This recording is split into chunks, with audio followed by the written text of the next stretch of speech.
Well, at that moment, we heard and felt a vibration. The walls began to shake. The ceiling began to shake. It seemed that the floor began to rock back and forth.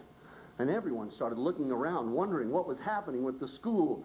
And then we saw it. It was Eugene's desk. Eugene was gripping the top of his desk, and his desk was vibrating back and forth so fast that a harmonic vibration was emanating from the floor under all of our desks. And all of a sudden, Eugene turned, and he tried to get up, but his hip bones were wider than the back of the desk and the back of the desktop, and so the desk came up with him. And there he was standing in the walkway with the desk still on his bottom, and books were falling out, and he's got his hands up. And Sister Alice said, "How dare you interrupt this? Eugene, what are you doing? Sit yourself down." And he sat himself down sideways in the middle of the aisle, and then we all heard it. It was a roar, a growl from deep within him. And then he stood up again, and this time the desk fell off and fell sideways. And Eugene raised his hand but for a second, and then both hands went down and clamped across his mouth. And at that moment, we all could notice that some huge mass was rising within him. Up through his telescope-like neck, it reached a bottleneck right at his mouth, and no matter how hard he squeezed, it didn't work. I was about to witness a volcanic eruption. Little jets of breakfast went flying out from behind Eugene's hands, all the way up to the ceiling. Sister Alice said, "Get out! Get him out! Get him out!" There's Robert saying, "Drop! Duck! Cover!" We learned that one right away. I remember Patty yelling, "He's gonna barf!" And sure enough, she pushed him, but oh, he hit the desk, which was blocking the aisle, and he recoiled back, and he spun around. And then a second convulsion racked his body. And all the king's horses and all the king's men couldn't keep Eugene's hands over his mouth again. And Eugene got violently ill. The first blast pushed his hands back and arced right over Sister Alice's desk and hit the blackboard. The second blast happened when he turned around right toward us, and luckily I jumped on my desk as he went, and he wiped out half the classroom. Patty tried to push him and get the desk out of the way, but oh, he was going at it now.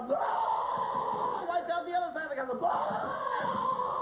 No matter which way he turned, he was devastating everyone. There went all the tests from Sister Alice's desk. Get him out! Patty grabbed him, picked him up, and pushed him over the desk, and Eugene went running down, and we could hear the splashes.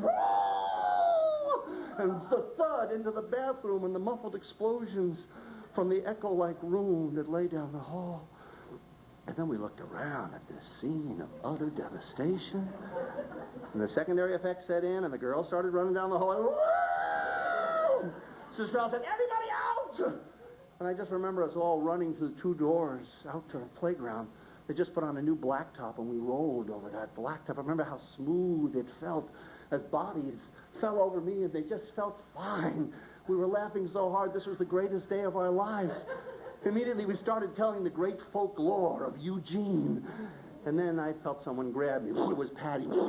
"You think you're so funny." "Not me. It's Eugene." "That's right. You're going to make him remember this the rest of his life, aren't you? Just because you like to have fun at somebody else's expense. It's just like you, Cogan. You're lower than a snake."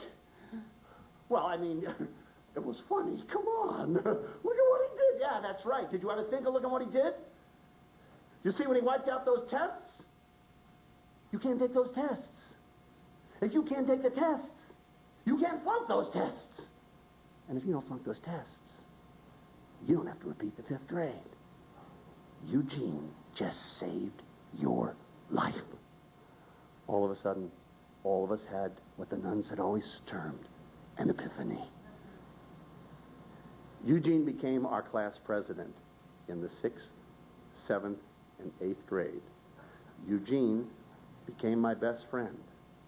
Eugene told me a lot about visioning, a process that I still use today in storytelling. I moved in 9th grade to California, and I slowly lost track of all my friends and of Eugene. But I'm sure he's in the space program right now. I'm sure he's shown everybody how to reach for the stars. He taught us so much, but mostly he taught me to open up to a whole world that I don't initially understand.